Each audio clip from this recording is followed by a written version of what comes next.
আচ্ছা, এই নোজেলের কাজ তো প্রায় শেষ। এবারে আমরা রোজটাকে বানাবো। রোজ বানানোর জন্য আমি এখানে এই রোজের নোজেলটা ইউজ করব, আর তার সাথে রোজ নীল, যেটার ওপরে রোজটাকে বানাতে হয়। রোজ বানানোর জন্য রোজ নেইলের ওপর প্রথমে একটুখানি ক্রিম দিয়ে রোজের কড়িটাকে প্রথমে আমাদের বানাতে হবে।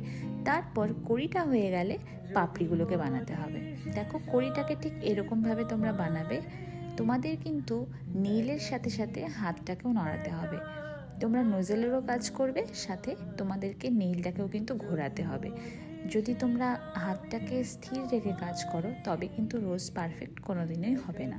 তো ভিডিওর মাধ্যমে যতটুকু তোমাদেরকে বোঝানো যায় আমি বোঝানোর চেষ্টা করছি। দেখো, আমাদের রোজ কিন্তু একদম রেডি। কেকের মধ্যে যেই জায়গাটাতে আমরা রোজটাকে বসাবো প্রথমে সেই জায়গাটাতে একটুখানি ক্রিম দিয়ে নেব। তারপর প্যালেট নাইফের সাহায্যে রোজটাকে তুলে আরেকটা প্যালেট নাইফ দিয়ে কেকের